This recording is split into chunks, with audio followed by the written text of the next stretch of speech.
না, মরণ থেকে পালিয়ে কেউ বাঁচতে পারবা না। 5 নাম্বার প্রশ্ন, আমি যদি কোনো একটা ঘর বানাই, লোহার একটা খাঁচা বানাই, কাচের একটা ঘর বানাই, যেই ঘরের মধ্যে পিপিলিকা ঢুকতে পারবে না, ওই ঘরে আজরাইল আসতে পারবে কিনা আল্লাহ তুমি জানা দাও। সূরা নিসার 78 নাম্বার আয়াতে আল্লাহ জবাব দেয়, আইনামা তাকুনু ইউদরিকুমুল মাউত ওয়ালাউ কুনতুম ফি বুরুজিম মুশাইয়াদা। যেখানেই থাকো মরণ তোমাকে পাকড়াও করবে। লোহার খাঁচার মধ্যেও যদি আবদ্ধ হয়ে যাও, মরণ তোমাকে পাকড়াও করবে, কোনো সন্দেহ নাই। 6 নাম্বার প্রশ্ন আল্লাহর কাছে, আল্লাহ মরণ যখন আসবে 1 মিনিট আগে পরে হওয়ার কোনো সম্ভাবনা আছে কিনা? সূরা আরাফের 34 নাম্বার আয়াত, সূরা ইউনূসের 49 নাম্বার আয়াতে আল্লাহ জানায়া দেয়, লিকুল্লি উম্মাতিন আজাল, আমি আপনি আপনাদের প্রত্যেকের সময় নির্ধারণ করা। আল্লাহ বলেন, ইজা জাআ আজালুহুম লা ইস্তাখিরুনা সাআতাও ওয়া লা ইস্তাকদিমুন। মরণ আসলে 1 সেকেন্ড আগেও না পরেও না, ওই সময় মরণ হবে, কোনো সন্দেহ নাই। 7 নাম্বার প্রশ্ন, মরণ আসার পর আল্লাহর কাছে যদি বলি, আল্লাহ দুনিয়াতে কত পাপ করলাম, কত অন্যায় করলাম, 1 সেকেন্ডের জন্য তুমি সুযোগ দিয়ে দাও, আমি দুনিয়ায় গিয়ে আবার ভালো কাজ করব। সূরা মুনাফিকুনের 11 নাম্বার আয়াতে আল্লাহ জবাব দিয়ে দেয়, ওয়ালাই ইউআখিরুল্লাহু নাফসান ইজা জাআ আজালুহা। মরণ আসলে কাউকে 1 সেকেন্ড সুযোগ আর দেওয়া হবে না। 8 নাম্বার ফাইনাল প্রশ্ন আল্লাহ, এর মানে মরণ আমার সাথে সাক্ষাৎ করবে। সূরা জুমুয়ার 8 নাম্বার আয়াতে আল্লাহ জানায়, কুল ইন্নাল মাউতাল্লাযী তাফিরুনা মিনহু ফাইন্নাহু মুলাকীকুম। যেই মরণ থেকে তোমরা পালিয়ে বেড়াও, ওই মরণ তোমাদের সাথে সাক্ষাৎ করবে, কোনো সন্দেহ নাই। তাহলে কোরআনের কতগুলা আয়াতের মাধ্যমে জানলাম মরণ থেকে কেউ বাঁচতে পারবো বলেন আমরা। এবার আমরা নবীর একটা লম্বা হাদিস শুনবো। আল্লাহর নবীর এক সাহাবা বলেন, খরজনা মা রাসূলিল্লাহি সাল্লাল্লাহু আলাইহি ওয়াসাল্লাম ফি জানাজাতি রাজুলিন মিনাল আনসার। আমরা নবীর সাথে এক আনসারী সাহাবার জানাজা পড়ার জন্য বের হলাম। কথা বুঝে আসে আমার? সাহাবার জানাজা পড়ার জন্য বের হওয়ার পর ওই সাহাবার কবরটা যেখানে হবে, কবরটা খনন করা হয়, কবরের মধ্যে এখনো লাশ দাফন করা হয় নাই। নবীজি ওই কবরের সামনে বসে গেলেন। সাহাবারা বলেন, আমরাও বসলাম, এমন শান্তভাবে নবীর সামনে বসলাম, কান্না আলা রুউসিনা আত-তায়র, আমাদের মাথার উপর পাখি বসলেও আমরা টের পাবো না, এমন শান্তভাবে নবীর সামনে বসলাম। আল্লাহর নবীর সামনে বসে রইলাম।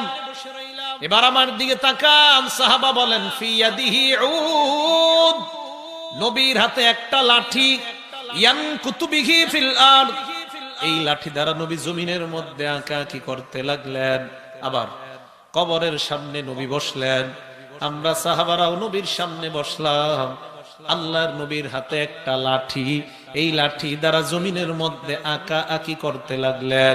দীর্ঘ সময় নবী কোনো কথা কয় না, আমরা নবীর দিকে তাকিয়ে রইলাম। হঠাৎ আল্লাহর নবী মাথা উঠায়, উঠানোর পর সাহাবাদেরকে ডাক দিয়ে বললেন, এ সাহাবাদের দল, ইস্তাইযু বিল্লাহি মিন আযাবিল কবরি মাররাতাইনি আও সালাসা। আল্লাহর নবী বললেন, সাহাবাদের দল, তোমরা এই কবরের আযাব থেকে আল্লাহর কাছে পানাহ চাও। কবরের সামনে বৈশা নবী বলেন, কবরের আযাব থেকে আল্লাহর কাছে পানাহ চাও। এই কথাটা নবীজি 2 বার অথবা 3 বার বললেন।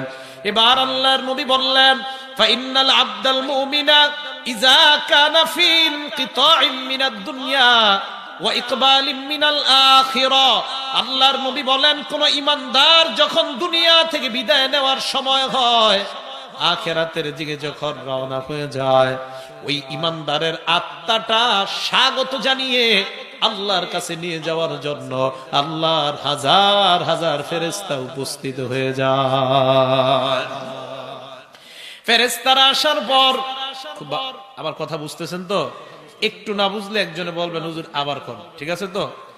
নবীজি এইভাবে ওই ইমানদারের ব্যাপারে বলে, ইমানদার শোয়া মরণের জন্য ইমানদার প্রস্তুতি নেয়, ইমানদার মারা যাবে যাবে অবস্থা। ফেরেশতারা আসার পর নবী বলেন ওই অবস্থায় ইমানদারের নজরের শেষ সীমানা যেই পর্যন্ত যায়, আল্লাহর ফেরেশতারা দুইটা কাতার হয়ে ইমানদারকে ঘেরাও করে ওই পর্যন্ত তারা বসে যায়। হাজার হাজার ফেরেশতাদের সাথে দুইটা জিনিস আছে। এক নাম্বার, মাহুম কাফনুম মিন আকফানিল জান্নাহ, জান্নাতের কাফনের কাপড়। দুই নাম্বার, ওয়াহানুতুম মিন হানুতিল জান্নাহ, জান্নাতের সুগন্ধি নিয়ে ইমানদারের সামনে তারা এসে যায়। এবার ইমানদার মরণের জন্য প্রস্তুত। নবীজি বলেন সুম্মা ইয়াজিউ ইলাইহি মালাকুল মাউত, এরপর ইমানদারের সামনে মালাকুল মাউত এসে যায়। কে এসে যায়? সবাই বলেন, আবার বলেন। কেন বলাইছি জানেন? একটা কারণ আছে। বলেন তো মালাকুল মাউত কে?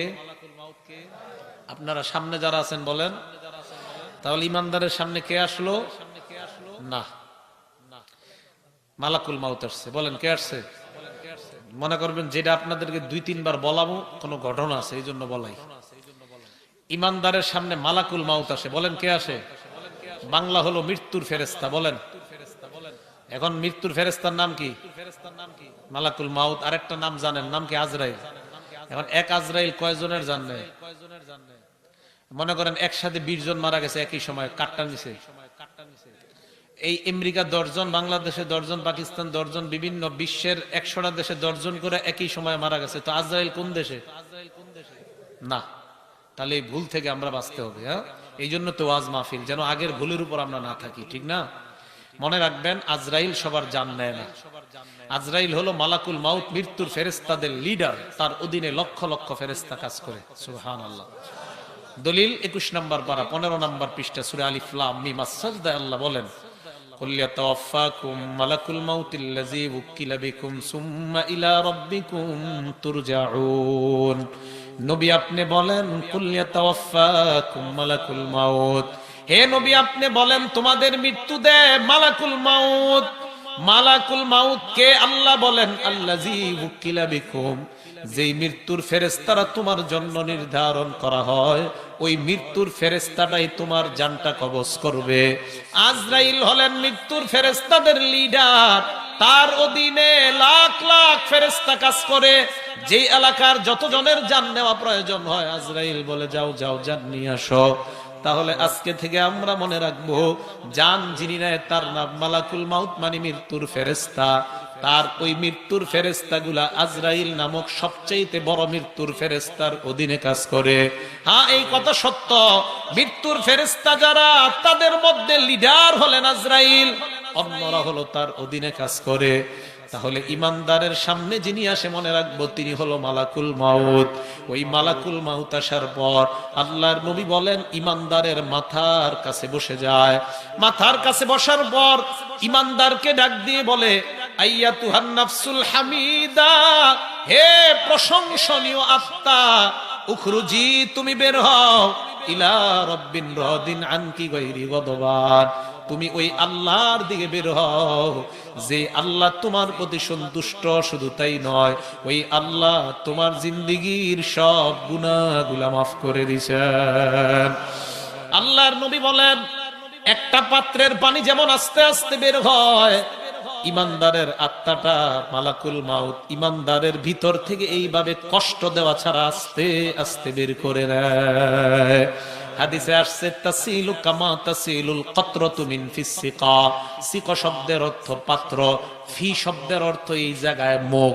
নবী বলেন একটা পাত্রের মুখ দিয়ে যেমন পানি আস্তে আস্তে বের হয়, ইমানদারের আত্মাটা কষ্ট দেওয়া ছাড়া মালাকুল মাউত ওইভাবে আস্তে আস্তে বের করে নেয়। আত্মা বের করার পর সামনে কারা? ইমানদারের সামনে কারা? মাশাআল্লাহ, কথা কিন্তু মনে রাখবেন, সামনে কারা? ফেরেশতাদের সাথে কি আছে? জান্নাতের কাফনের কাপড়। ফেরেশতারা কয়, ও মালাকুল মাউত, ইমানদারের আত্মাটা আমাদের কাফনের কাপড়ের মধ্যে দিয়ে দাও। কাফনের কাপড়ে পেঁচানোর উপর জান্নাতের সুগন্ধি লাগায়। আল্লাহর নবী বলেন, ফায়াসআদুনা বিহা ইলাস সামা, ওই আত্মাটা নিয়ে আল্লাহর আসমানের দিকে ফেরেশতারা রওনা হয়ে যায়। হাজার হাজার ফেরেশতাদের সাথে সাক্ষাৎ। অন্যান্য ফেরেশতারা কয়, কার আত্মা কোথায় নিয়ে যাও? আত্মা বহনকারী ফেরেশতারা কয়, তোমরা। আব্দুল কাদের জিলানী রহমতুল্লাহ